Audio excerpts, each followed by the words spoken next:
Бүгүнкү жолугуунун негизги себеби, анын себепчиси дагы соңку мезгилдерде түшүп аткан суроолор. Анын ичинде мына 3 жумадай мен дарыландым, кече чыктым, дарыланып. Ошонун ичинде аябагандай суроолор толуп кетиптир. Мадумаров кайда жүрөт, эмне үчүн үн катпайт, эмне үчүн ал же бул боюнча Кыргызстанда болуп аткан окуялар боюнча пикирин билдирбейт, эмне болду деген сыяктуу. Анан биз дагы тирүү жанбыз, анча-мынча сырпоолойбуз, анча-мынча дарыланабыз. Кече чыгып, бүгүн сиздерден ачык, айкын кандай суроолоруңар болгон болсо, ошолордун баарына жооп берүүгө даярмын. Адаттагыдай эле ар бириңиздерге өзүнчө жооп бербестен, баарыңыздарды жыйнап, кимде кандай суроо берсе, мына Толкун айым айтып атпайбы, суроолорубуз дайым бар деп. Өткөндө убада берген, кандай суроо болсо ошол суроолордун баарына жооп беребиз дегендей. Мындай кылалы, бизде эреже бирөө гана, эреже жок. Тыюу салынган суроо дагы жок. Баардык суроолор кандай болсо, чын көңүлдөн, чын жүрөктөн баарлашуу, мындайча айтканда чай үстүндө аңгемелешүү дегендей. Кандай суроолор болгон болсо, жооп берүүгө даярмын. Биздин убактыбызды белгилеп алсак, менимче 1,5 саат жетиштүү болсо керек. 1,5 сааттын ичинде канча суроо болсо, ошонун баарына даярбыз. Кимде суроолор бар? Мен берейин биринчи суроону. Ошол мына азыркы кезде бардык парламенттик шайлоо жөнүндө бардыгы ошого көңүл бурулуп келатат. Быйылкы жылдын соңуна келип, биздеги бир качан саясий партиялар 9%га жогору, бул аны түшүрүшүбүз керек деген демилге көтөрүп жатышат. Аны түшүрүү керек деп. Түшүрүү керек деген маселе көтөрүлүп жатат. Ушул нерсе биздеги саясий күчтөрдүн биригүүсүнө алып келеби? Адатта бизде бир нерсеге каршы биригүүгө көбүнчө себеп болуп берет го. Бул кандай деп ойлойсуз? Бул саясий партиялардын, коомдук мамлекеттик ишмерлердин аң сезимине жараша болот. Биринчиден, экинчиден жоопкерчилигине жараша. Канчалык деңгээлде жеке кандайдыр бир кызыкчылыктарды четке кагып, өлкөнүн кызыкчылыгы үчүн канчалык деңгээлде баягы ичиндеги тынчтык бербеген шайтандарын уктата алат. Адамдар канчалык өзүн өзү жеңе алат дегендей. 9%-дыкты биз өткөндө төгөрөк стол мезгилинде да айтканбыз. Бул аябагандай чоң маселе. Кээ бир саясатчымын деп жүргөн азаматтар айтып атпайбы? Күчтөрдү сынаш керек, 9% алуудан коркпош керек. Кеп анда эмес. Кеп эртеңки шайлоо кандай өтөт? Жогорку кеңештин курамы кандай болот? Канча пайыз калктын санынын үнү эске алынат? Мына бүгүнкү 7%-дык талап менен жогорку кеңеште отурган 6 партиянын баарын бириктирип келсеңиз 39% чыгат. 61% Кыргызстандын үнү сыртта калган. Эгерде 9% кыла турган болсо, булар ушундай өздөрүнчө чиймелешип атат.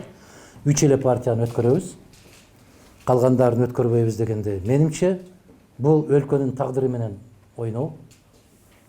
Бул тобокелчиликке баруу, же болбосо биротоло көзүн май басып калуу. 9% менен алып караганда, өткөндөгү соңку шайлоонун жыйынтыгын алып карай турган болсок, анда бул тосмодон ар кандай жолдор менен, административдик, акча, каражат жолдору менен караганда 2 эле партия өтөт. Бул коркунучтуу. Мен өткөндө жарыялаганым, бул Кыргызстанда кезектеги тополоңго алып келет. Ошон үчүн эсиң барда этегиңди жап дегендей болуп, баягы тынымсыз эле чыдамды кайра-кайра сынаштын кажети жок.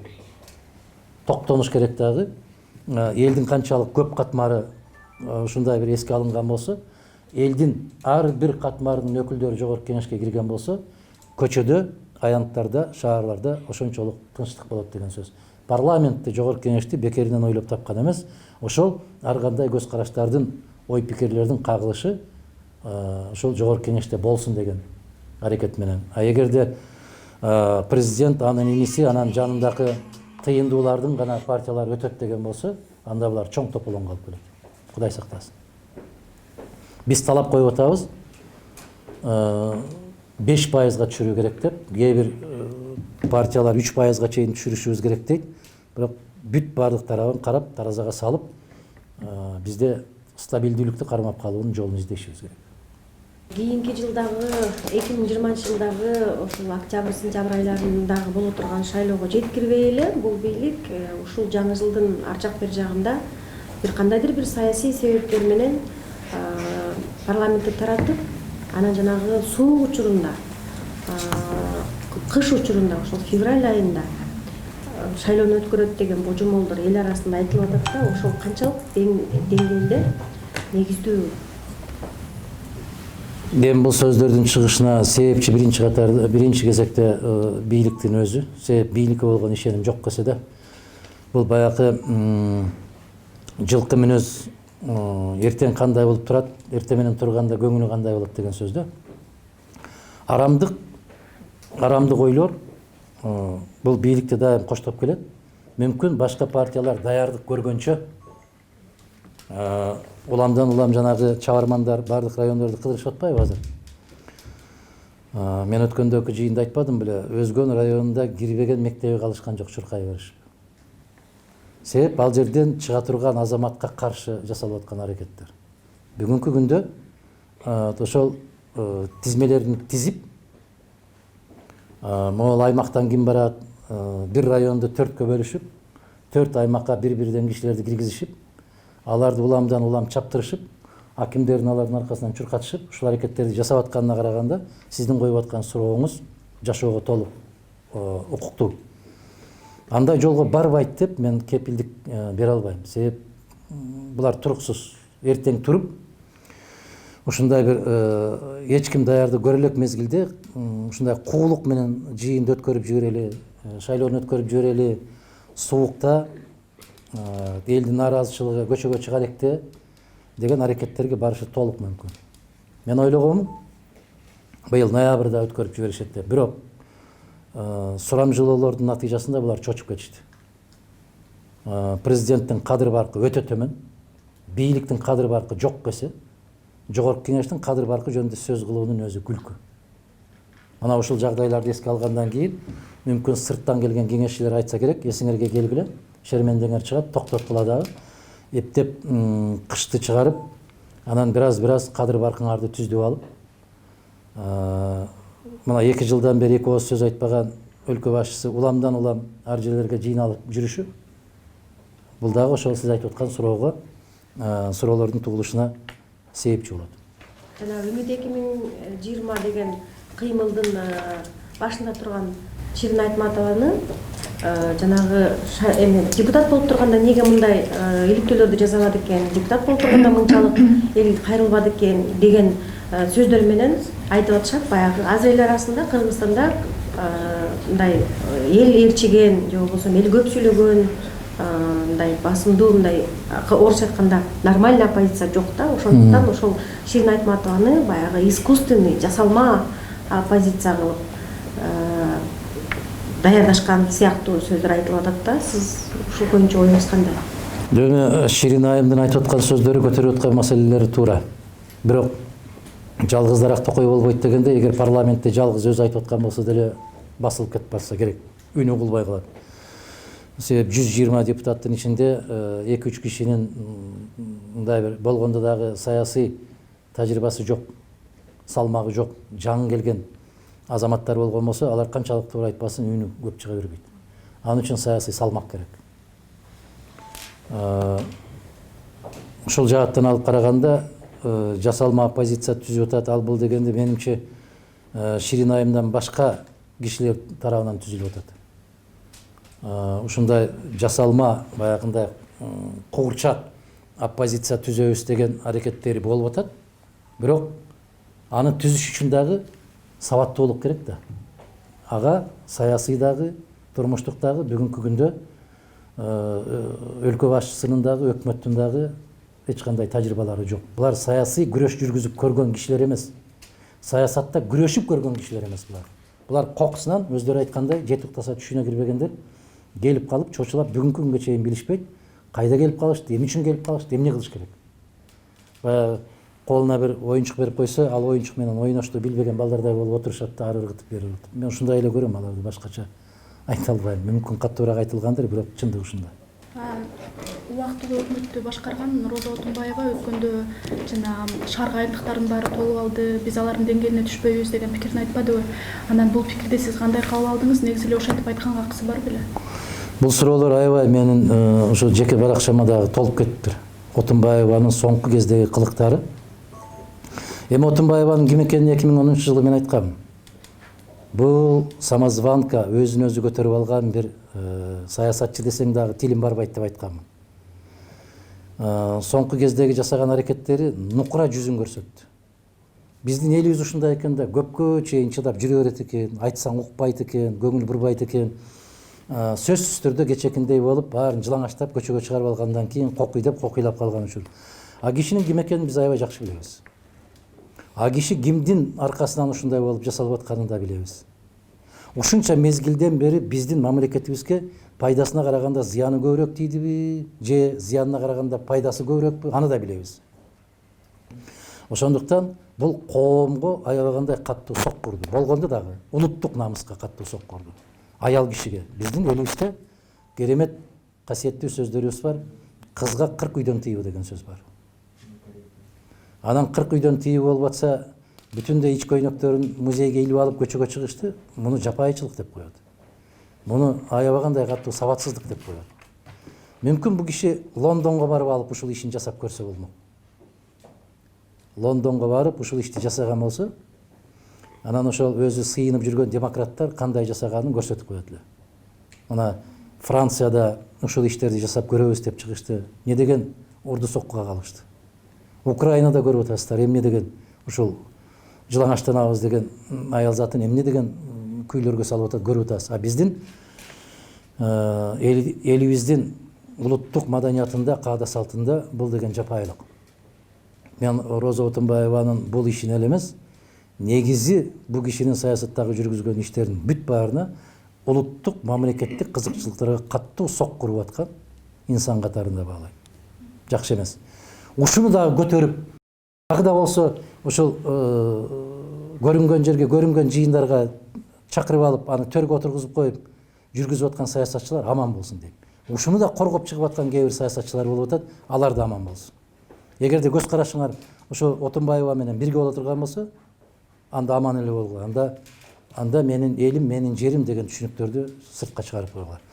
Билебиз, баарыбыз демократияны жакшы көрөбүз. Бирок демократия чеги менен, жоопкерчилик чеги менен. Бизге аял затты ушунчалык кастарлап, аял заттын бийиктигин, улуулугун, анын ыйыктыгын даңазалаган биздин керемет залкар акын жазуучуларыбыз бар. Биздин ата бабаларыбыз мүмкүн баарыбыз айылдан келгенбиз. Аял заттын чачын тарагандан кийинки таракта калган чачын да жерге таштабайт. Дамбалын эмес кечирип койгула. Таракта калган чачын да жерге таштабай, ошону ороп, акырын кишинин буту тийбей турган жерге, кишинин көзү көрбөй турган жерге кыстарып коет. Бул керемет биздин маданиятыбыз. А бирок Отунбаевада мындай түшүнүктөрдүн чети да жок. Ал өзү айылдан келбей асмандан түшүптүрбү? Кайдан келиптир өзү? Биз кыргыз бүтүндөй баарыбыз ошол айылдан келгенбиз. Баарыбыз айылдан чыкканбыз. Биз сыймыктанып, биз залкарлар деп көтөрүп жүргөн азаматтардын бирөөсүн айтсынчы, ошо шаарда туулуп, асфальтта чоңоюп, шоколад жеп, балмуздак жеп чоңойгон деп. Жок. Мына азыр көкөлөтүп аткан Айтматовдон баштап, Касымалы Жантошевден, Төлөгөн Касымбековден, Түгөлбай Сыдыкбековден ким деген залкарларды алып карабаңыз, бүт баары айылда жата калып, арыктан суу ичип чоңойгон. Ошол Отунбаева жек көрүп аткан айылдыктардын өкүлдөрү. Бул жагынан алганда, бул аялдын кезектеги шермендечилиги катарында гана баа берет. Кийинки суроо мындай да. Жана Автандил Жоробеков деген блогерге неме УКМК эме козгоду кылмыш ишинчи, посторунда аймактык бөлүнүүчүлүк алып келген немелер бар депчи. Анан мындан улам ошол мурунку өлкө башчыга дагы улуттук коопсуздук мамлекеттик кызматы реакция кылыш керек беле? Эми мындай деген сөз бар да, эгер берене болсо киши табылат деген. Была бы статья, человек найдется дегендей. Ошол берени канчалык деңгээлде туура пайдаланат. Мисалы, бизде мондой да, баягы жеке намысына шек келтирүү деген берене бар. Маселен, бирөөнүн намысына шек келтирип койгон болсо, карайт. Сот олтуруп алып туруп, шашпай олтуруп карайт. Бул бийликке жакынбы же жакын эмеспи? Эгер бийликке жакын эмес боло турган болсо, анын кадыр баркын 5000 сом деп эсептеп коет. Эгер бийликке жан күйөр азамат болгон болсо, анда анын кадыр баркын биздин жашообузда болуп атат 1,5 миллион сом, 2 миллион сом деп жазып коет. Кезинде билесиздерби? Жанагы Атамбаевдин жакын азамат жигитинин кадыр баркын 1,5 миллион деп журналисти доого чыкпадыбы? Андан да ашмалтай чыккан каттуу баягы адамгерчиликке доо кетирген бир макала жазган дыгы боюнча мен сыяктуу же башкача бир көз караштагы саясатчылар ошондой берене менен, ошол эле берене менен сотко берсе, анын кадыр баркын 15 000 деп баалап коет. Ушундай да. Ошондуктан кеп инсанда эмес, кеп ошол инсан эмне жөнүндө айтып атат. Ошол эле беренени кандай максатта колдонот? Ушул жагына караш керек. Мына Кой Таш окуясы боюнча мамлекеттик комиссия жыйынтыгын жарыяланды. Ал жерде негизинен Атамбаев күнөөлүү деп табылган, анан координация жок деген. Бирок абсурдтук жагы, ошол координациялай турган адам мамлекеттик комиссиянын төрагасы болуп турат. Негизи ушул жыйынтыгына кандай баа бердиңиз? Тааныштыңызбы? Анан канааттандырабы бул коомду? Айдан мырза, соңку мезгилдерде кандай гана комиссиялар түзүлгөн эмес. Бир да комиссиянын жыйынтыгына мен ишенбейм. Муну өткөндөгү жыйында дагы жарыя кылганмын. Бир да мамлекеттик комиссиянын жыйынтыгына мен ишенбейм. Мен эмес, бүтүндөй Кыргызстандын эли ишенбейт. Себеп баары саясий өңүттөн жасалат. Эгерде Атамбаев мырза күчүндө турган болгондо, бул комиссия башкача жыйынтык чыгармак. Абдан туура айттыңыз, ошону координациялап тескей турган киши өзү төрагалык кылып аткандан кийин ал комиссия кандай жыйынтык чыгарышы мүмкүн? Мына 2010 жылкы Ош Жалал Абад шаарларындагы болгон окуялар боюнча комиссия жыйынтык чыгарды. Эмне болду? Натыйжада ким жаза тартты, ким күнөөлүү болгондугун ким жарыя кылды? Же болбосо баягы Дача суу айылына учактын түшүшү боюнча. Бүгүнкү күндө сиз, мен, же болбосо ушул жерде отурган коллегалар билесиздерби? Учак кимдики экен, анын ичиндеги жүк кимдики экен билбейбиз го. Сыр го. Вот, түрктөр айтты, бизге тиешеси жок деди. Мына ошондуктан ар кандай мамлекеттик комиссия түзүлгөн болсо, ага ишенүү өтө кыйын. Бүгүнкү күндө кандай кемчилик болсо, Атамбаевдин желкесине илип коюш аябай жеңил. Анан жүрө мүмкүн убакыттар өтөт, кимдин ким экендиги баары ачыкка чыгат. Кезинде Атамбаев деле ушундай комиссия түзүп, Ош Жалал Абад шаарында болгон окуяларга ачык так даана ким күнөөлүү экенин көрсөтүп чыгып коюшка толук мүмкүнчүлүк бар. Бирок ал жасалбады тилекке каршы. Саясий да баа берилген жок, укуктук да баа берилген жок. Ушундай комиссиялардын бири катары кабыл алсак болот. Сиз августтун соңунда Баткенден Аксыга чейин кыдырып Айданбек Акматов жазган Жалгыз дос деген китептин бет ачарын өткөрүп келдиңиз. Анан мен өзүм барып Лейлекте даярдык көрүп, эл күтүп аткан, бирок бара албай калдыңыз да. Ошол Лейлек району менен Сүлүктү шаарынын эли алиге чейин күтүп атат, эмне үчүн келбей калды деп сизге ошого жооп берип койбойсузбу? Мен бир эмес бир канча жолу жооп бердим. Бизде саясатчы деген көрөгөчүрөөк болуш керек. 4-5 кадам алдын ала билиш керек. Биз алган маалыматыбыз боюнча аябагандай чоң бир азыр Айдан мырза айткан комиссияга төрага болгон вице-премьер мырза чоң бир провокация жасап аткан. Мадумаровду ушул жерден кармап алабызго дегендей бир арам ойлору болгон. Булар ошол провокациялык ишти башташып алып, аны токтото албай калып, мен Лейлекке барбай калышымды эсебин албай калыш. Эртеси күнү ошондой чыр чыгып кетти, билесиздер, чек арада. Мына ушул чек арага чыр чыгууга Мадумаров себепчи болду деген жарлык тагыш үчүн күн-түн каттуу иштешкен. Бул арам ойлор. Кудай насип кылса, буюрса, биз дайым Лейлек районуна барганда 10 миңдеген кишилер тосуп алат. Ушундай күндөр Кудай кааласа келет дагы. Мен ошондо ачыктан ачык бардык суроолорго жооп берем. Сүлүктүү шаары менен кошуп баарына жооп беребиз. Булардын арам ою ишке ашпай калды. Аябай өкүнүчтүү болуп калышты да. Ошондуктан биз ар бир айткан сөзүбүз таразыга салынгандан кийин ар бир кадамыбызды дагы эсебин чыгарып жүрүшүбүз керек. Эл менимче абдан туура түшүндү. Кандай арамзалык ойлор менен даярдыктарды көрүшкөн, бирок анын баары ишке ашпай калгандыгы бул жакшылыкка деп билишибиз керек. Биз чейли кечким эл менен анчалык жолугушуп, эл менен анчалык баарлашып, суроо жоопторду кылбайт. Насип кылган болсо дагы көптөгөн жолугушууларыбыз бар. Бүтүндөй Кыргызстандын эли менен барабыз буюрса. ТЭЦ боюнча кечээ жакында өкүм чыкты райондук соттун. Буга чейин ошол ТЭЦ боюнча маселе кара электин алдында эл арасында коррупционерлерди, ошол ТЭЦ боюнча 386 миллионду жегендерди камаш керек, кармаш керек деген элдин арасында аябай ууду кептер аябай эле көп болгон. Анан эми өкүм чыккандан кийин алардын бардыгы жана 15 жыл уккандан кийин кадимкидей аяп калышты да. Ошол аяган элди сиз колдойсузбу? Оюңуз кандай? Өзү биздин элибиз кызык. Аябагандай кызык эл. Бир керемет элбиз. Жоомарттык жагынан аябай алдына чыгып кетебиз. Кереги жок жерде. Эки жактуу жооп беришибиз керек. Биринчи жагы, ошол ичкен жегендери далилденген болсо, аларды жазалоо боюнча чечимдери туура. Маселе жок. Бирок ошону жазалап аткандарга эл тарабынан ишеним барбы деген маселе бар.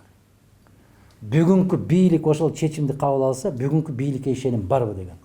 Макул, аларды камап атыптыр. Бирок ошолорду камап аткан адамдар өздөрү таза болду экен деген маселе. Эгерде биздин касиеттүү элибиз ошол чечим чыгарып аткан азаматтардын же чечим чыгар деген буйрук берген азаматтардын тазалыгына 100% көзү жеткен болсо, кол чаап эле кабыл алмак бул маселени. Маселенин баары бүгүнкү бийликке ишенимдин жоктугу, сотторго ишенимдин жоктугу, соттордун бүт баары президенттин гана буйругун аткарат деген ишеним могу жерде көкүрөктө орноп калган. Булар коррупцияны жоюу үчүн күрөшүп аткан жок, жеке кандайдыр бир пикири келбей калган кишилер менен эсептешүү катарында кабыл алышып атат. Бул дагы факт. Эми аларды камагандан биздин казаныбызга аш толуп кетпейт, дасторконубузга нан толуп кетпейт. Кама макул, маселе жок. Мүмкүн сүйлөшүлүп алгандыр. Мен мында неч болушу мүмкүн эмес деген ойдон алысыракмын. 1-2 жыл туруп, анан мунапс боюнча чыгып кете берсиңер дегендей. Себеп ошо камалгандардын баардыгы кече Жээнбековдун шайлоосуна атан төөдөй кызмат кылган азаматтар. Алар унутулбайт. Бир жагы. Экинчи жагы. Аны менен кыргыздын жүгү жеңилдеп кетпейт. Тескерисинче, ошончо миллиондогон долларларды уурдаган болсо, Өзбекстандагы башка мамлекеттердеги жасалып аткан иш аракетти кылып, кайрадан казынага төктүр. Кустур.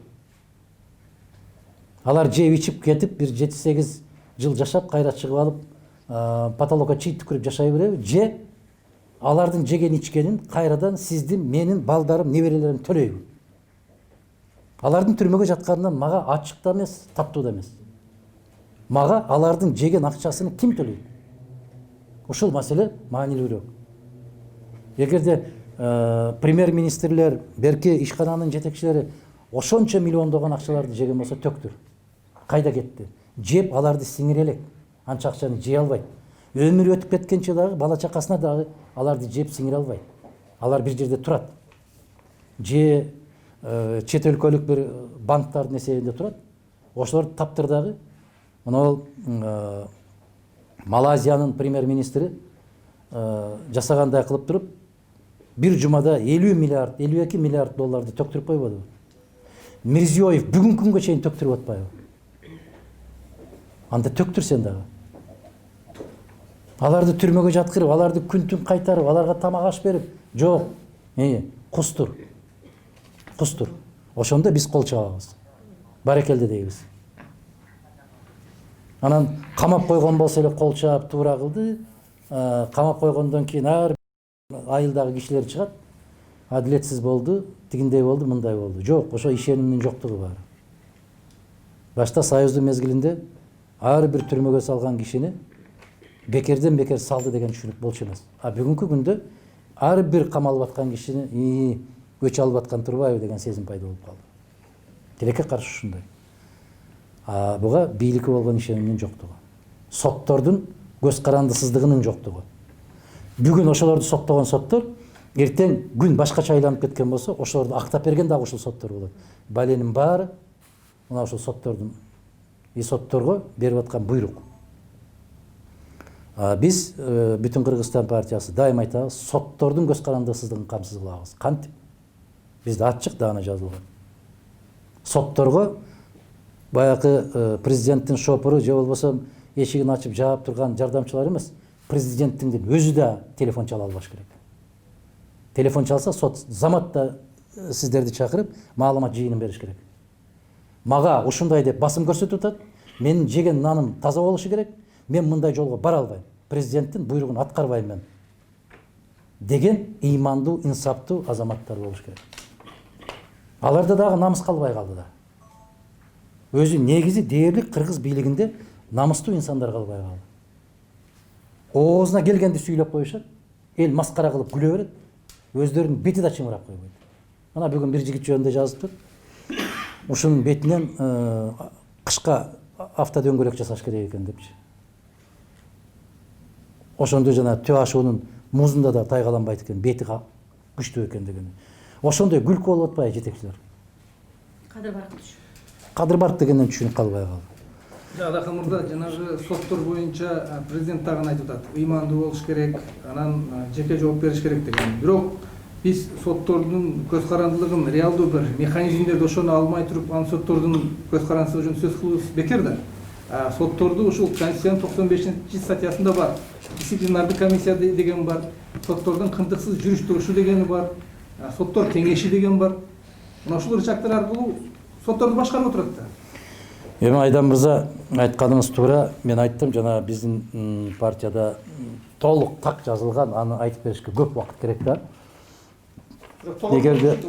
Эгерде биздин партия же болбосо Жеке Мадумаров өзү жеңишке жетишип калган болсо, 95-статьяны жокко чыгарабыз деп жарыя кылганбыз. Ошол Конституциянын 95-беренесини Кыргызстандын Конституциясынан алып салмайынча соттор эркиндикке чыга албайт. Соттор бүгүнкү күндө башкесерлердин колундагы кылыч гана. Бүттү. Кылычты эгерде жаткырып койсоң, өзүнөн өзү кеспейт. Аны кестириш үчүн кол керек. Бүгүнкү күндө кол ким? Президент жана анын администрациясы. Аппарат. Аппаратындагы бир жүгүрүк жигиттер телефон чалса дагы сотторун калтырап титиреп кетип атат. Эгер калтырап титиребесе, эртең кызматтан алып коет. Мына ошон үчүн 95-статьяны Конституциядан алып салмайынча биз жоопкерчилигин мындай бир көз карандысыздыгын чече албайбыз. Эсиңиздерде болсо, судьялардын биринчи курултайында Акаев айткан. Коррупция 7-кабатка чыгып кетиптир деп. Эсиңиздерде барбы? Манасын арбак урсун деген. Ошол соттордун манасын арбак урсун деген толкун айым. Мына коррупциянын баштары өзү экен. Манасын арбак урдубу? Же элдин каргышына калдыбы? Касиеттүү жерибиздин топурагын кече албай, суусун иче албай, ааламдын түрмөсүндө жатышат өздөрү. Бул деген өтө чоң жаза. Ошондуктан кече дагы мен Суперинфо гезитинен суроо бергенде бир айым суроо салды эле. Мен айткам, эгерде президенттин каалоосу болсо 3 айга жетпей соттордун көз карандысыздыгын камсыз кылып койсо болот. 3 айдын ичинде. Эгерде Мадумаров болсо, андан да тезирээк эркиндикке жеткирип коет. Билесиздерби, биз акыреттен корккон киши керек да. Адилетсиз чечим алган кишинин азабы өтө жаман болот. Мына бүгүнкү күндөгү соттор, ошол соттордун курамына кандай болуп кирип калгандыгын парламентте бир айым айтты. $30,000 жок, мен талапкерлигимди кое албадым деп. СДПКнын конституциялык мыйзамдуулук боюнча комитеттин төрайымы болгон. Галина Скриптова деген. Скрипт баракелде. Эгерде толкунайым, парламенттин өзүндө комитеттин төрайымы $30,000 жок. Партиянын немеси. СДПКнын мүчөсү $30,000 жок, талапкерлигин кое албай калды деп жарыя кылгандан кийин ага окшогон жогорку кеңеш жарылып кетиш керек эле да. Ошондуктан бүгүнкү күндө уят калбай калды деген сөзүм ушул. маскарасы чыгып атат. Сабатсыздык ар бир кадам сайын. Жок дегенде Россиянын шаарларын туура айтыша албай атат, Смоленскийни кече бирөө айтып атат, Смоленск дейт.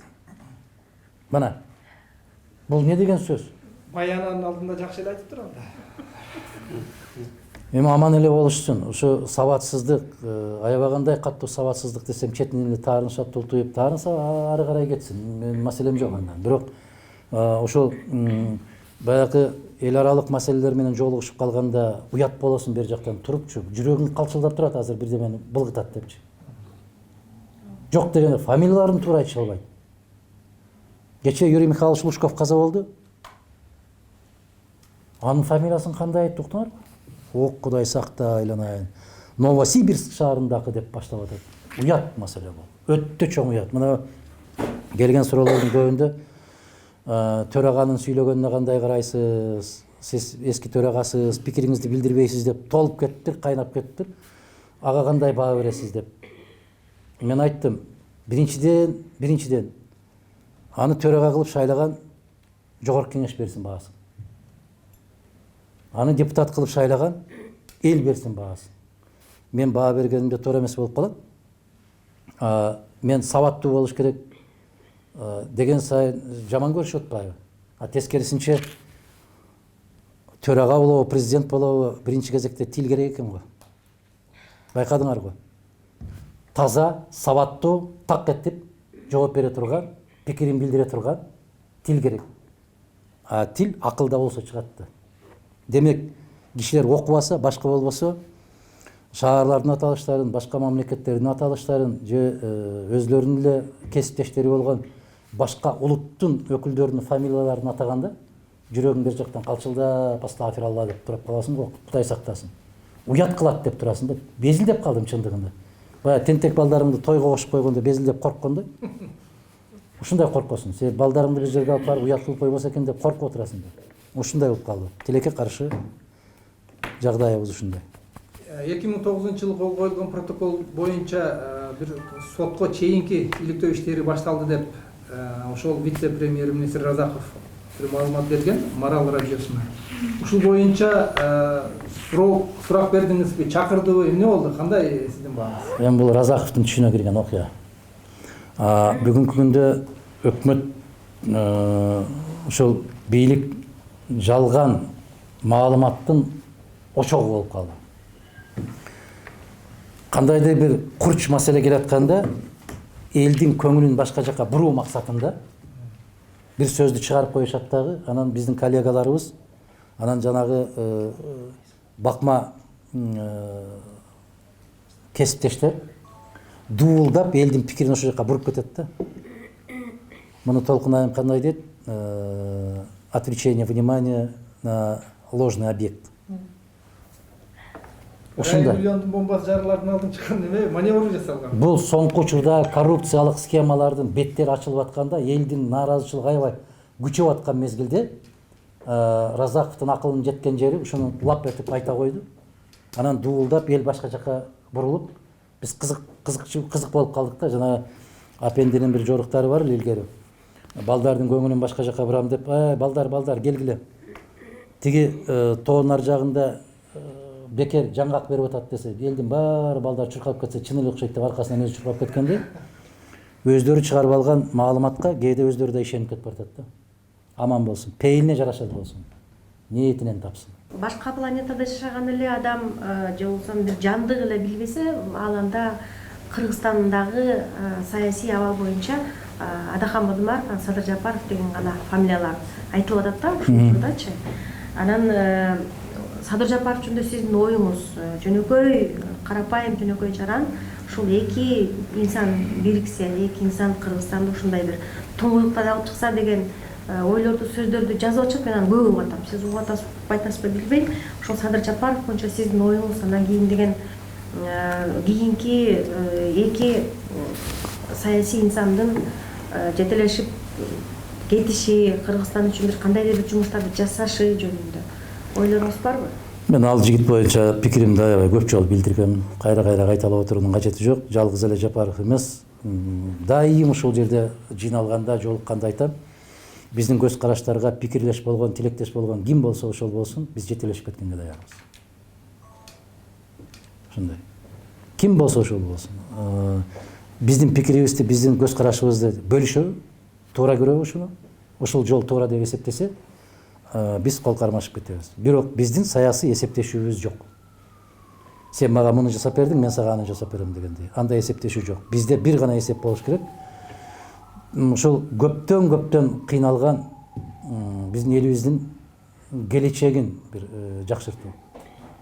Муну сүйлөсөң азыр ишенбейт көбү. Себеп ушундай деген убадалардын баарын берип алып жогорку кеңештин кебетесин көрүп атабыз. Баары убада беришкен. Жалгыз бүтүн Кыргызстан убада берген эмес. Анан ошондо эл таарынганда баары эле жасап беребиз, куруп беребиз, салып беребиз, жасап. Сиз деле ушинтип койбойсузбу? Антип койбойм мен. Мен жалган сөз айтып, алдап антип келе албайм. Ошондуктан ким биздин пикир менен, биздин баалуулуктар менен макул болгон болсо, биз кол кармашып кете беребиз. Райым миллион жөнүндө азыр дагы бул жакта дагы түзөтүлдү. Сурагыла деп атат да, райым миллион жөнүндө сиздин оюңуз? Мен бир канча жолу айтпадым. Же кандайдыр бир жигиттер топтолуп алып мамлекетти башкарып атат. Же мамлекеттин ак же кара деп айтканга даремети жок. Эгерде баягы комиссия Айдан мырза айткандай комиссия түзүлдү, байлыктарын текшергиле деп. Эмне деген жыйынтык чыкты? Ошол комиссиянын жыйынтыгына эл ишенбей, кайра ошол суроону берип атса, демек бул бийликтин баркы ноль. Анда токтоосуз түрдө кетиш керек булар. А эгерде ошол комиссиянын чыгарган жыйынтыгы туура болгон болсо, анда оозуңа талкан салбай чыгып түшүндүрүп айт. Түшүндүрүп айта албайсың, себеп сен чоркоксуң, сен дөдөйсүң. Сен караңгысың, айта албайсың. Айткан нерсең бүт баары жалган болуп чыгат. Ушул гана. Эми кайра-кайраны айтып бергенден же оозуңда бал пайда болуп кетпей, же ачуу болуп кетпейт, туурабы? Коррупционер деп кайра-кайра кыйкырып аткандан кийин далилде. Далилдей албайсыңбы? Анда чык, колумдан келбей калды деп кет. Кандай дейсиз? Башка жолу жок. Мен тийиштүү органдарда иштесем, мен түздөн түз ошого жооптуу болгон болсом, айтмакмын. Мунусу туура, мунусу туура эмес деп. Анан көптөгөн элдердин катарында жүрүп, эч кандай иликтөөлөрдүн жүргүзө албай атып, маалыматтарын бүгүн карасам, мына генералдын бааркын карагылачы, кыргыздар. Намысыңдан жерге кирип кетесиң, айланайын. Мына өткөндө Баткен областында белгилүү бир инсан 2 жол тандабасты милиция кызматкерлерине белекке тапшырды деп чыкты, туура? Анан министри баш болуп чыкты. Жок, белекке тапшырган жок. Биз ылдамдыкты күчөтүп койгон үчүн биз аны токтоттук деп. Жок, андан кийин видео көрсөтүп койду. Бата берип атат. Жакшылыкка колдонгула деп. Андан кийин Кашкар кетиш керекпи? Айнанай. Мына карагылачы. Россияны караңыздар. Бир журналист блогерди туура эмес кармап койгондугу үчүн 2 генерал кызматтан кетти. Өтө жогорку кызматтагы генерал. Канча полковник кызматтан кетти. Себеп элдин ишениминен кеттиңер деген маселе менен Путин кызматтан бошотту. А биздин генералдарың не деп табдырып атат? Не деген жалгандарды таратып атат? Вице-премьериң не деген жалгандарды таратып атат? Эч бир айткандары бири-бирине шайкеш келбейт. А мамлекеттин жетекчисимин деген азаматың отурат го оозуна талкан салып. Жак дебейт, же көк дебейт. Мына өткөндө жазыптыр. Көрүнгөн жака учканча ушул маселеге чекит коюп койсоңуз жакшы болмок деп. Бул бүгүнкү күндөгү мамлекет башчыңар саякаттаганды укмуш жакшы көргөн азамат экен да. Ушу бир токтоосуз эле бир саякаттап турса экен. Эми ошону дагы аябай чоң жетишкендикке көрсөтүп, Япониянын жаңы императорунун кызматка киришүүсүнө катышты. Эмне болду катышып? Эмне чыкты, Кыргызга эмне пайда болду? Сенден башка кайсы мамлекеттин президенти барды? Бул не деген намыссыздык?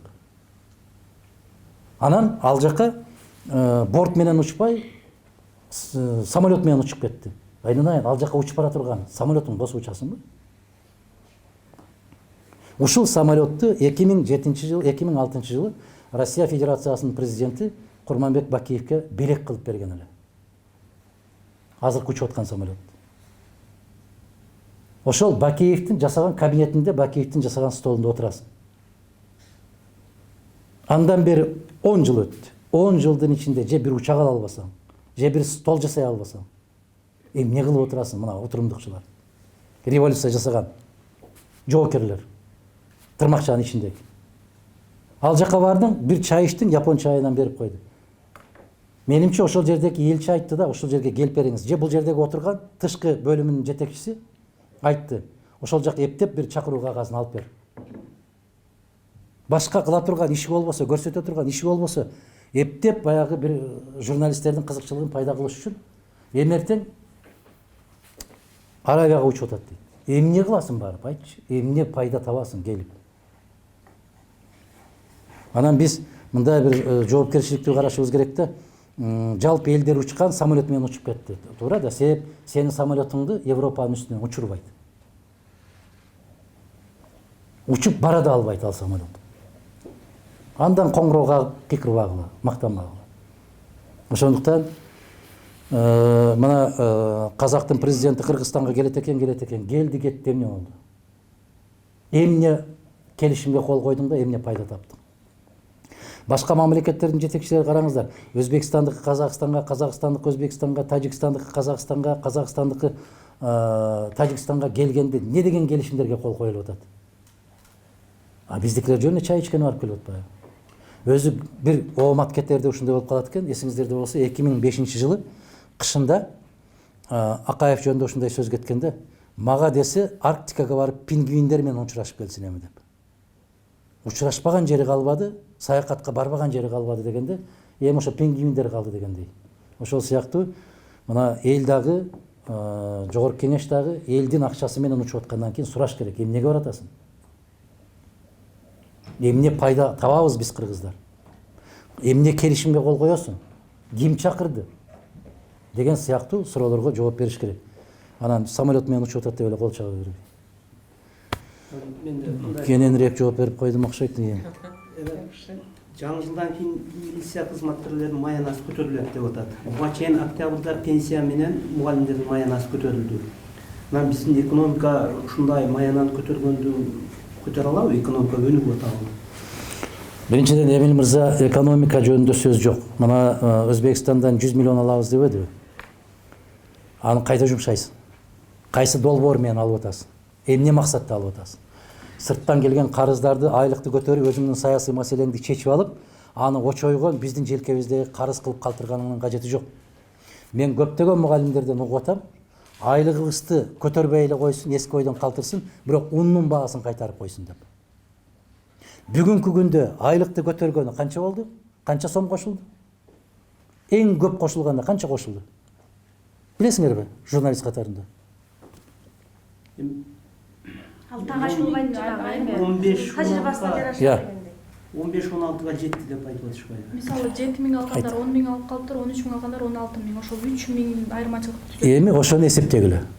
Бүгүнкү күндө мугалимдерге канча кошулду дагы? Ундун баасы, нан канчага кымбаттады? Эттин баасы канчага кымбаттады? Эсептегиле. Ошон үчүн мугалимдер кайрылып атат. Биздин эски айлыгыбызды калтырыңыз, бирок ундун баасын түшүрүп коюңуз деп. Бул саясий соодагерлик, Эмил мырза. Демек, мугалимдердин айлыгын көтөрдөм үчүн баягы шайлоонун бүтүндөй жалган протоколдорун толтура тургандар мугалимдер болот. Алардын көңүлүн табыш керек. Экинчиден, коомдук тартипти жөнгө салабыз деген максатта ыңгайсыз кишилерге фуражкасын кийип, баткенде шахмат ойношуп отуруп калып атпайбы, жана маданият үйүнүн тегерегинде бүтүндөй полковник, подполковник, намыс жок. Себеп Мадумаров баткенде жолугуш өткөрөт десе, ошол маданият үйүн тегеретип, столдорду тизип алып, полковниктер, сержанттар менен, лейтенанттар, капитандар менен шахмат ойноп отурушат. Сен чек араны карайсыңбы же шахмат ойнойсуңбу? Эмне майрам болуп атат ал жерде шахмат ойногондой? Анан бер жактан УВДнын балдарын дагы тартып барып, көрсөң күлкүң келет. Катарынан столдорду тизип алып шахмат ойноп отурушат. Бүтүн милиционерлер. Эмнеге? Себеп Баткендин эли аябай тарбиялуу. Анан мындай бийликтен бир аз сестенет. Кызыл шапкени кийип отурган эшиктин оозуна, маданият үйүнө отуруп алса, ал жерге кире албайт. Алыстан карап мындай кылып чочуп кайра кайтып кете беришет да. Мына ошол максатта вице-премьериңдин кылып аткан иши ушул. Өзү ошолордун арасынан чыкканда Мелиса. Акылыңдын жеткени сен, жеткен жериңе, аман бол айланайын. Бүт Мелисаны тизип, башта аянтта жыйын өткөрөбүз десек, жаш балдарды чыгарып сүрөт тартырып коет эле го. Акаев ушундай кылат эле. Азыркылар болсо, жыйын өтөт деген жерге милициялардын шахмат боюнча мелдешин уюштура коет экен. Толкун айым түшүнүп атасыз да? Баракелди, таппасаң сыйпалап калды деген ошо. Баткен чек ара боюнча, Кыргыз-Тажик чек ара боюнча ошол жакында эле биз Суперкежи порталы жерине барып көрүп келдик да. Ошол жерде жергиликтүү тургундар менен сүйлөштүк. Анан бул негизи чек ара маселесиндеги жаңжал, чыр-чатак бир эмес бир нече жолу кайталанып келди да буга чейинчи. Анан тургундар айтып атат да, чыр чыгат, бирок чыр чыккандан эле кайра унутулуп калып эле кайра кайталана берет дейт да. Анан жана шахматта болгон тилкелер бар экен. Аралашып жашаган баарын өз көзүбүз менен көрдүк. Анан сиздин пикириңизде бул чек ара маселеси канткен чечилет? Мындай чек ара маселеси Кыргызстанда мамлекеттин ээси пайда болгондо чечилет. Бүгүнкү күндө эт менен челдин арасында жүргөн, бар менен жоктун ортосунда жүргөн азаматтар турганда чечилбейт. Чечилсе да биздин зыяныбызга чечилет. Себеп чечкиндүү президентиң жок, чечкиндүү өкмөтүң жок, сабаттуу жогорку кеңешиң жок. Ким чечет аны? Көптөгөн мамлекеттерде практикада ушундай болуп келген. Чек аранын чечкенде эки тарап эч качан ыраазы болбойт. Бул тарыхта болгон эмес, болбойт дагы. Ыраазы болгон эч ким болбойт. Жүздөгөн жылдар бою бири-биринин нааразычылык айтып жүргөн Европа өлкөлөрүн карап көрсөңүздөр, орто кылым тарыхынан берки чек араны жерин чече албай жүргөндөр бар. Мына Германияда канча баягындай жерликтер бар.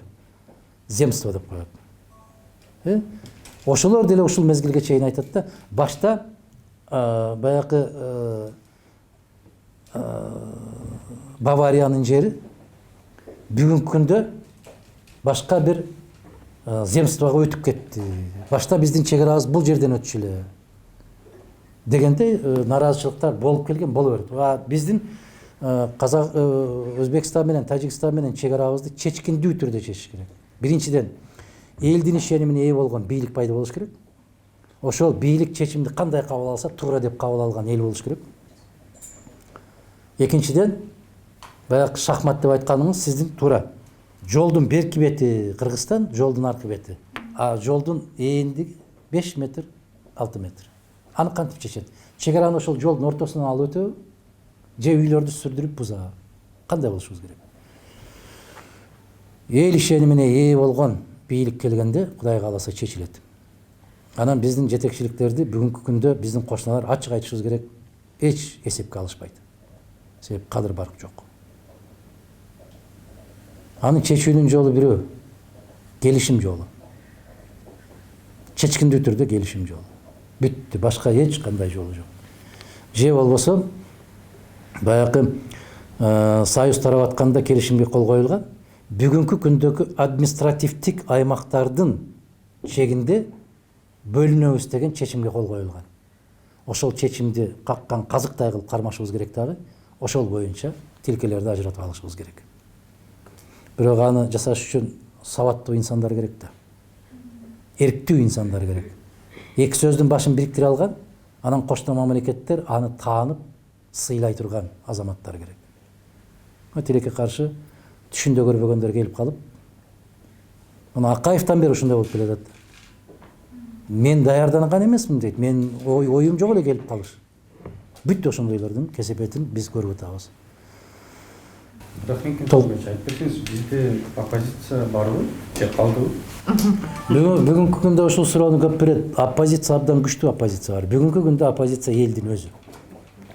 Башта оппозиция катарында элге айтып деп турчу саясатчылар болгон болсо, бүгүнкү күндө саясатчылардын аркасынан сайгылап жүргөн эл өзү. Биринчиден, экинчиден, саясатчылар, оппозиция бүгүнкү күндө маданияттуу, саясий маданияты жогору инсандар калды. Мына отурумдукчулар келгенде бүтүн көчө кыйкырыктары, ач кыйкырыктар, өч алуу кыйкырыктар утурумдукчулардын катарында келишти дагы, өздөрүн көрсөтүштү. Отунбаева баш болуп, калгандары төш болуп. Аларды эл көрдү дагы, кайсы бир деңгээлде көңүлдөрү көк таштай калып калды. Саясатчылардын кебетеси ушул болсо деп. Себеп баягы бир киши казган кудукта 1000 киши суу ичет дегенди, бир тескери саясатчы Сөрөйдүн кесепетинен бүтүндөй саясатчыларга доо кетип калды. Биз оппозициябыз деп кыйкырып койгон, бүгүнкү күндө ойгонуп кетип эле түшүнө кирип калганда, эртеси айтып чыга калса, элдин көңүлүнө ошондой калып калды. Оппозиция бар, эң күчтүү оппозиция деп кимди айтат? Бүгүнкү күндөгү кырдаалга макул эмесмин деген.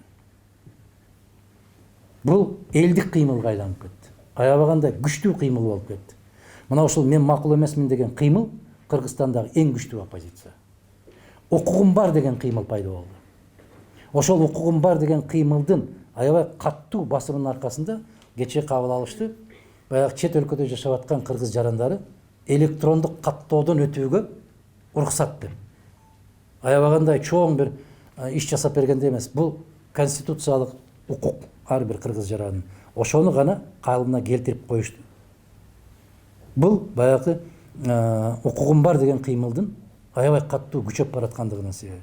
Эсиңиздер элестетип көрүңүздөрчү, мен макул эмесмин деген кыймыл 200 миңден ашык кол топтоду.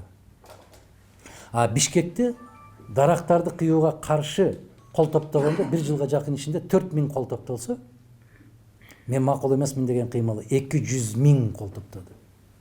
Бул күчтүү оппозиция. Мына ошол мен макул эмесмин, укугум бар деген кыймылдары баары эле бир уюм, Кудай кааласа. Мына ушул Кыргызстандагы бүгүнкү күндө эң күчтүү оппозиция ушул эки кыймыл. Болгону дагы накта элдик кыймыл. Мен ушуларды бүгүнкү бийликке, кечээки Атамбаевдин бийлигине, мурдагы күнкү Отунбаеванын бийлигине эң күчтүү оппозиция ким деп айтса, ушул эки элдик кыймылды эң күчтүү оппозиция деп айтам. Адаханага мына түз эфирден берип аткан суроолорго сизге берип койдум, ошолорго жооп берип коесузбу? Шайлоодон кийин Жээнбеков тараптан чоң кызматка сунуш түштү беле дейт сизге. Кандайдыр бир белгилер, кандайдыр бир ортомчулар келген. Бирок мен ортомчуларды дагы өздөрүнүн жолуна салгам. Мен кызмат кылайын деген маселеде эмес. Мен кызмат кыла турган жер тазабы, таза эмеспи? Ошондо. Түшүнөсүзбү? Мына азыр бүгүнкү күндө ушундай мода болуп калбадыбы? Барсаң эле деген сөз. Жок, мен билем, алдын ала билем. Барсаң арам, туура эмес иштерге барышка, жасашка мажбурсуң. Эми үчүн бүгүн айтып келип туруп эле эртең кызматка тартып койсо, бүт үнү өчүп эле жок болуп калат да.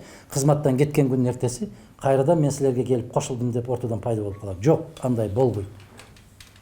Эгерде мен ушундай шарт койгонмун, эгерде мен үчүн эмес, өлкө үчүн, эл үчүн ушул кызматты аркалап бер деп мени менен чогуу түз эфирге чыгып убадасын берсе, ар кандай кызматка барууга даярмын деп. Бирок андайга барыша албайт да. Ага барыш үчүн жүрөк керек. Саммиттин алдында дейт, Казакстандын президенти Токаев менен Мадумаров жолуккан дейт. Ошол канчалык деңгээлде чындык? Эми Кыргызстанда ушунчалык даражада баягы сөз эркиндигин кээде туура эмес жака колдонуп кетише берет. Эч кимдин оозуна эч кандай элек кое албайсың. Кандай айтышса ошондой деп айтып атпаймынбы? Мен кээде көчөгө чыгып, мен бүгүн кайда барам деп сурагым келет да. Баарын билет журналист жазып аткандар. Журналист деп тил тийгизгим келбейт. Журналист сөрөйбүз дегендер бар. Баягы калем кармап, же болбосо бир компьютерде иштешти үйрөнүп алгандар. Аман болушсун баары. Толкун суроо барбы? Менде. Азыр экинчи жолу, үчүнчү жолу кайталам. Сизге мамлекеттик чоң кызматтарда иштеп жүргөн адам катары суроолда, мына эми саясатты коюп, жөнөкөй элди аябай кыйнаган суроо маселе бар да, мектептерде коррупция. Акча чогултуу токтогон жок. Алтынай мына көп жазып жүрөсүң. Эл алдын алга чейин чыгышты. Анан ушул маселени кантип жойсо болот? Бийлик же билбейби же билбексемдик алабы? Анан азыр мектепте окуган, мен деле балдарым, кыздарым окуйт, жогорку окуу жайынан көп чыгым кетет да. Ушул маселени кантип чечиш керек? Конституциялык укук. Бизде Кыргыз Республикасынын конституциясында орто билим берүү бекер деп жазылган. Жазылган менен Эми карап туруң, азыр мен жооп берип атам.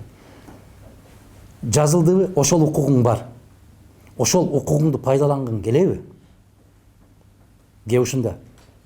Мисалы, мен укугумду пайдалангым келет, мен нааразымын. Мен макул эмесмин деп чыктым. А сиз пайдалангыңыз келбейби? Барып иштей бериң, жасай бериң. Мен макулмун деп коюңуз, жасай бериңиз. Адамдын өзүнөн талап коюш керек.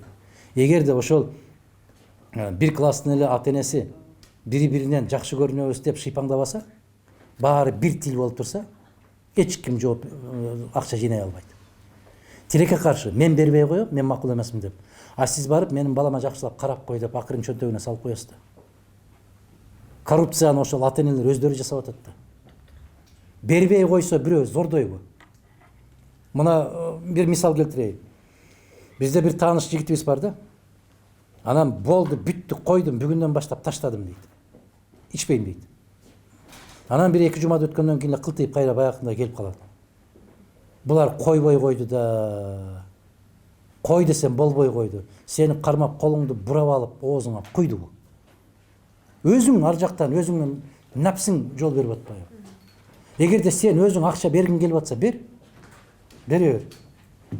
Эмил мырза, баягы бу кишинин сөзү менен айтканда, бу киши бербей койсун, бу киши бербей койсун, мен бербейм, бул карындашым бербей койсун, токтойт.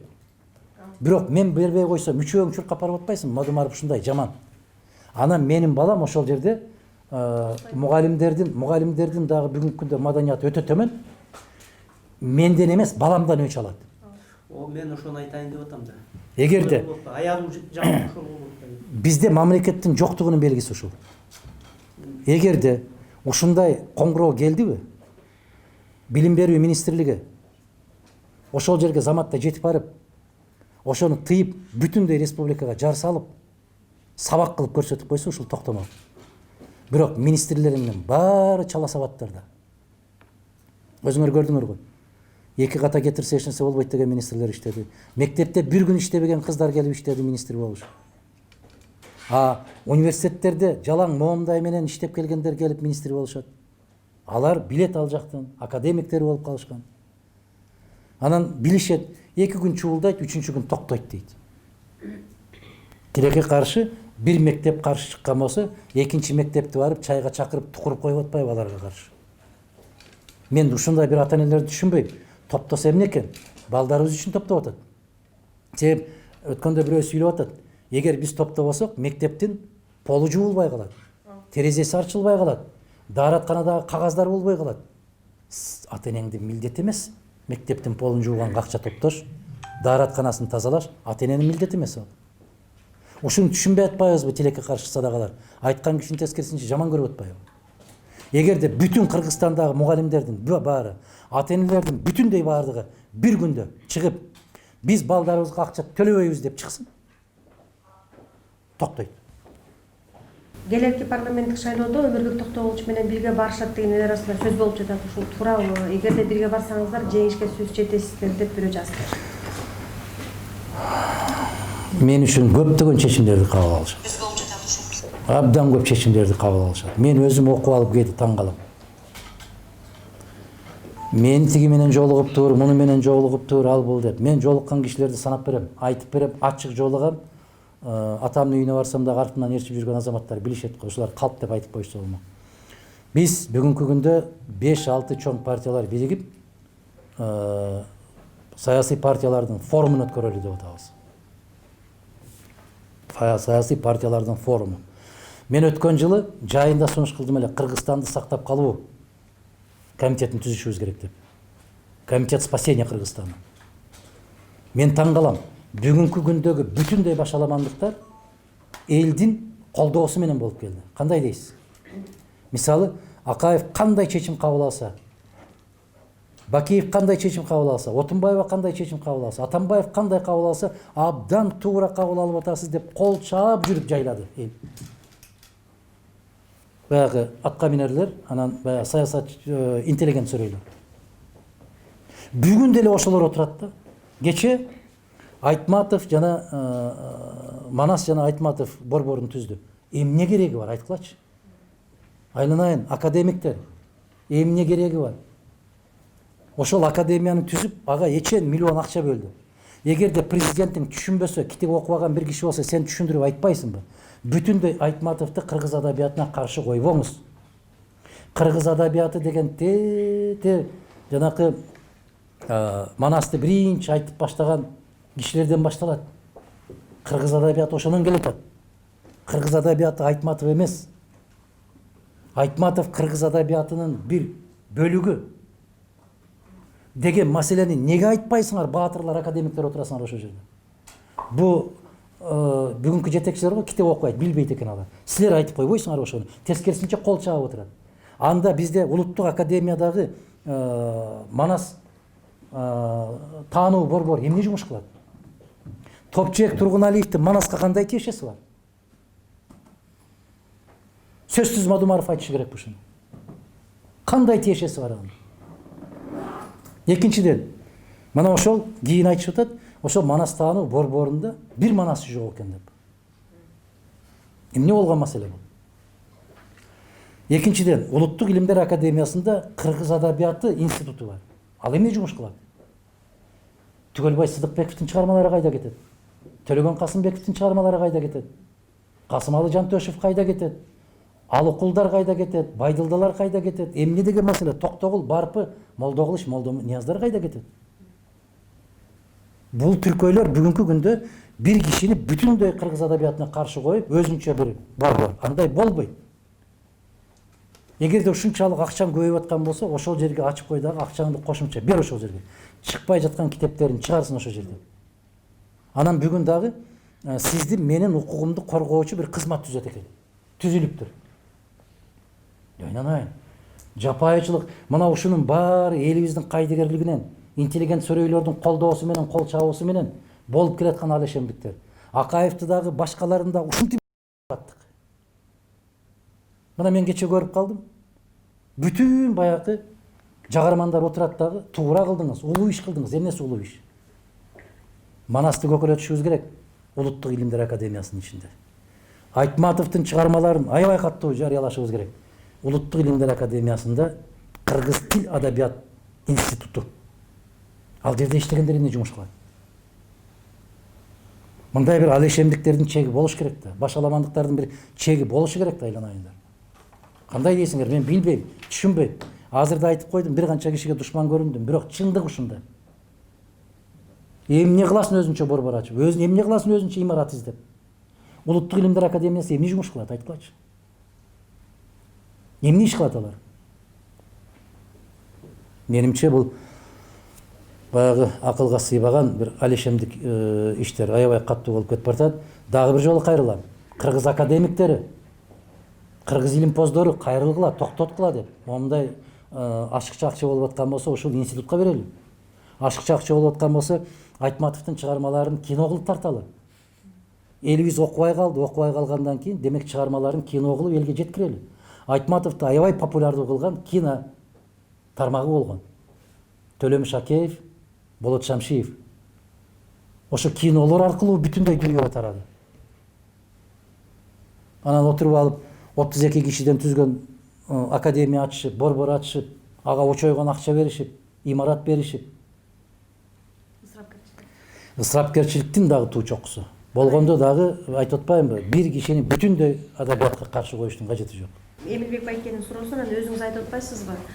Жанагы мыйзамсыз акча чогултканга ата-энелер өздөрү ошол коррупциянын бир мүчөсү, коррупцияны жасаган адам, коррупцияга сабын кошкон адам болуп калып атпайбы?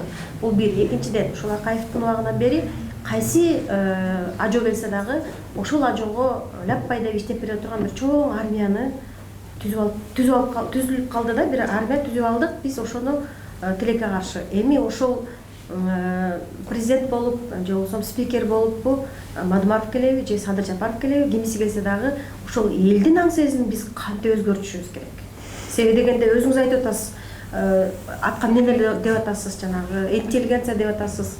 Ошол баягы миңби, канча миң билбейм, бирок ошолордун баардыгы кайсы президент келсе эле барып иштеп кызмат кылып, жана сотто деле, прокурор деле, следователдер деле. Эми ар бир киши өзүнө жараша кишилерди айланасына топтойт да. Эгерде таза инсан келген болсо айланасына жалаң таза топтойт. Биздин мамлекетти өзгөртүү бир түккө турбаган эле кыз жумуш. Эгерде сен өзүң таза болуп туруп эле ушундай жаныңдагыларды кууруп койсоңчу, бүтүндөй тазаланып калат. Айтып атпайбызбы? Папки көтөрүлгөндөр аябай коркок болот. Жетекчи кандай болсо ошондой болуп калат. Биз ошол булактын көзүн тазалап койсок, анан арык деген арык, андан аккан суу кандай агат, ошо булактын көзүнө жараша болот. Менин көзүм жетет, Алтынай айым. Аябай кыска мөөнөттө ушулардын баарын ордуна салганга көзүм жетет. Мен ишенимдүү түрдө айта алам. Баягы айтып атпайбызбы? Ошол бүгүнкү эле жасакерленип, ошол дасторкондун четинде отуруп алып бата берип ыйлап аткандар, кече Атамбаевка ыйлап бата берип аткандар. Кече коммунисттик партиянын Абыт Ибраимов деген залкар инсан бар. Анын кадырын көпчүлүк билбей жүрөт. Ушу киши айтты, чоң бир жыйында айтты. Баатырлардын столунда отуруп алып айтты. Кыргызстанда баатыр болуш үчүн эрдик жасаштын кажети жок. 90га жакын жашап койсоң эле баатырсың. Укмуш айтылды. Бирөө 80 жылдыгынын урматына алат экен, бирөө 90 жылдыгынын урматына алат экен. Эч кандай бир иш жасаштын кажети жок дейт. Мына кээ бир баатырларды билем деп айтты Абыт Ибраимов. Кече Компартияны мактап жүрүп эл акыны болушкан деди. Кийин Акаевди көкөлөтүп жүрүшүп Манас орденин алышты деди. Анан кийин кыргыз эл баатыры болушту. Бирок алардын чыгармаларынын бирөөсүн билбеп турмун мен. Бирөөсү Компартияга каршы күрөшөлү деп кыйкырган жок, бирөөсү Акаев туура эмес кылып атасың деп бир жазган жок, бирөөсү президентке каршы бир жазган жок. Ошон үчүн баатыр деп айтты. Укмушпу? Керемет сөз. А бирок ошол Абыт Ибраимовго окшогон аябагандай каттуу ачуу чындыкты как маңдайга айтып кое турган азаматтарыбыз жок болуп атпайбы? Жана мектепте ата энелер менен согушуп жүрүп, мен ушундай бир жыйынтыкка келдим да, биздин коом өзү оорулуу экен. Баракелде. Берип жүргөнбүз акчаны, бере бересиң, эмнеге бербейбиз? Баракелде. Деп туруп кайра мени ууру адам өлтүргөн адам катарындай көрсөтүп коюшту да. Кыргызстанда Алтынай айым өткөндө айттым. Кыргызстанда эң бактысыз адам ким билесизби? Баягы бир ийгиликке жетишкен киши. Бактысыз. Өз эмгеги мээнети менен ийгиликке жетишип калса, аны ушунчалык жаман көрүшөт. Четтетип турушат. Мен айттым өткөндө, таптаза инсан көчөдө баратып, бир мас келип сүзүнүп, мас кулап калып, бети сынып, кулагы сынып, же мурду сынып калса, масты күнөөлөбөйт, сени күнөөлөйт. Мына көп кетип, мына ушундай болуп, көчөдө жөн бараткан кишини сүзүп, деп сени жаман көрөт. Мына Иса алейхисаламды, пайгамбарды билесиңерди? Падыша Ирод чыгып алып, бүтүндөй баш кесер Вараваны кой берейинби же Исаны кой берейин десе, Вараваны кой бер деп кыйкырды го эл. А Исаны аса бер деди го. Мына ушундай экенбиз да, бизде ийгиликтүү болуп калсаң эле балеге калдың да. Коомду кантип өзгөртөбүз? Коом өзүнөн өзү өзгөрбөйт. Коом Пайгамбарыбыз саллаллаху алейхи вассалам айтпадыбы, адамдын ичинде момундай эт бар, уштумдай. Ошол таза болуш керек деп, жүрөк. Өзгөрөт, качан өзгөрөт? Бийликтеги, үстүндөгү турган кишилерге болгон ишеним пайда болсо. Ошол кишинин тазалыгына ишенишсе, коом өзгөрөт. Кудай кааласа, ушул күндөр келди Кыргызстанга. Биз өзгөрө турган мезгил келди.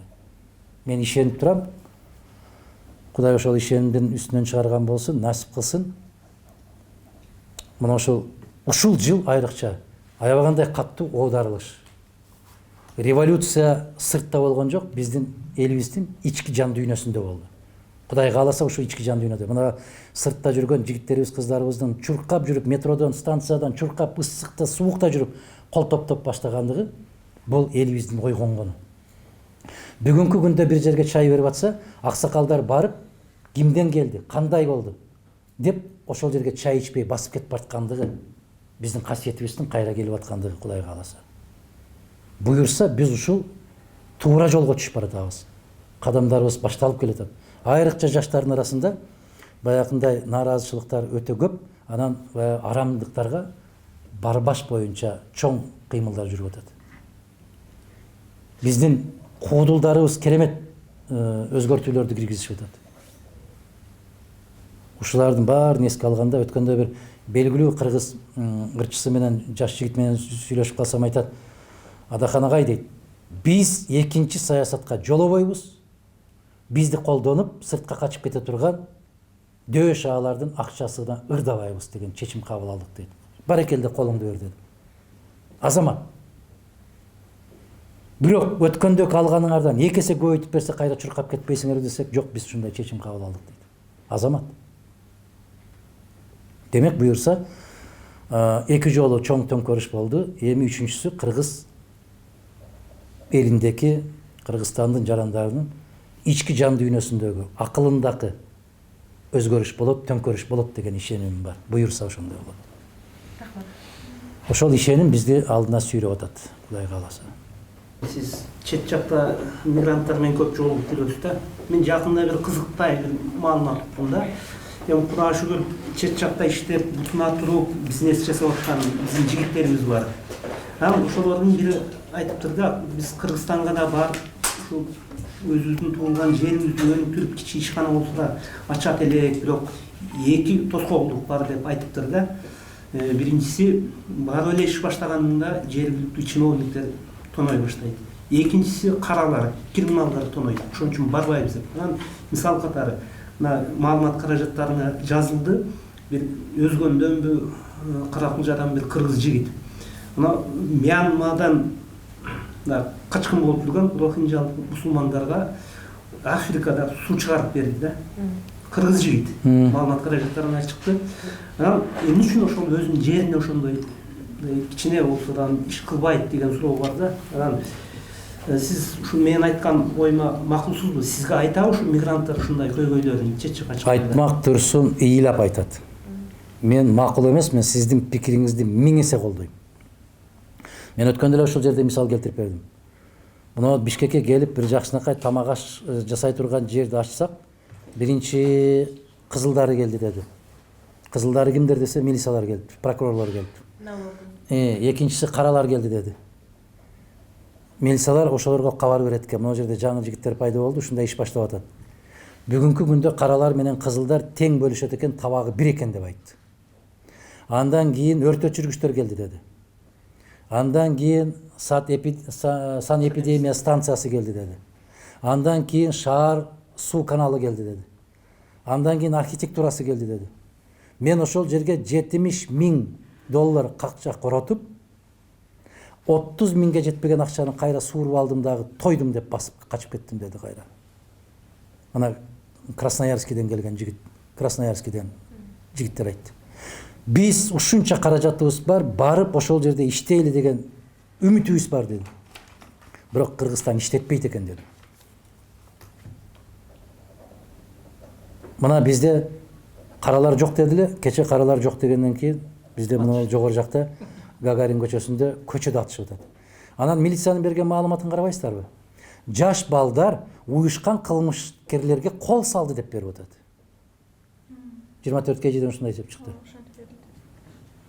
Бул не деген өлкө? Бул не деген мамлекет? Бул эмне деген милиция? Катя айым, кандай дейсиз?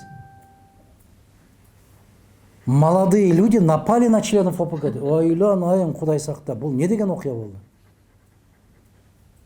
Мен айтып атпаймынбы, жанагындай болуп сөзүнөн жаңылгандан кийин же уялып калбайт экен, же башка болбойт экен. Бүт баары аралашып кетти да, бар эре төрө болбой калды. Азыр жанакы студент балдарга не деген үлгү көрсөтүшүп атат. Өкмөт мүчөлөрүңдү кара, башчыларыңды кара, жогорку кеңешиңди кара, сүйлөгөн сөздөрүң кара, айтышып атпайбы жанакы эмнеден? Мен деле болсом боло берет экен дегендей. Мен өткөндө баягы новые лица деген сайт бар экен, ошого интервью берип атып айттым. Девальвация, люмпенизация государственной власти деп. Баягы сакральность власти деп коет го, жана ыйыктыгын жоготту да бийлик. Боло берет экен деп калды. 4-чү класста эле окуп барып, акча жыйнап барсаң, боло берет экен деп калды. Мына жогорку кеңеш 5 кодексти 13 миллион евро алып жазды эле. 3 миллионун силерге тараттык деди. Журналисттер бизди жакшылап мактап бергиле деп. Уктуңарбы өзүңөр? Журналисттерге да, силерге конкреттүү түрдө силерге эмес. Ушундай деп айттыбы? Толкунаем айттыбы? Мы 3 миллиона потратили для средств массовой информации для разъяснения положение этих кодексов деп өздері айтышты. А 10 миллион евроны депутаттар бөліп алыптыр, мыйзам жазғандар. Мен 4 шақырылыста депутат болдым. 10 тиын деген түшіме кірбептір. 10 миллион евро емес. 10 миллион евро қанша болады? Айдан айы. 800 миллион дерлік, 800 миллион. Дерлік 1 миллиард сом. 1 миллиард сом алып, 5 кодекс жазышыптыр. 5-інің біреуде іштебейді, себеп бары бір-біріне қаршы келеді. Ушундай жогорку кеңеш, сабатсыз жогорку кеңеш келгенден кийин ушуну көтөрүп, колдоп, ошол жерге чыгарып койгон эл жоопкерчилигибизди сезишибиз керек. Күнөөбүздү сезишибиз керек. Биз ошолорду алып барган деп ойлонушубуз керек. Ошону менен бүгүнкү жыйынды токтотолу. Суроо бергениңиздерге, келгениңиздерге, активдүү катышканыңыздарга рахмат. Мына түз эфирдеги суроолорго жооп бере албай калган болсом мен кечирим сурайм. Бирок ошол суроолордун баары текке кетпейт. Жыйнап, баарын жыйнап дагы бир кийинки жолугушууларда жооп бергенге аракет жасайбыз, Кудай кааласа. Баарыңыздарга ийгилик, ушул бойдон жыл жыйынтыгы деп эсептейли. Келаткан жаңы жылыбыз ийгиликтүү болсун, тынчылык, аманчылык болсун. Элибиз аман, жерибиз бүтүн. Келечегибиз кең болсун. Рахмат сиздерге. Сиздерге да рахмат. Сиздерге да рахмат.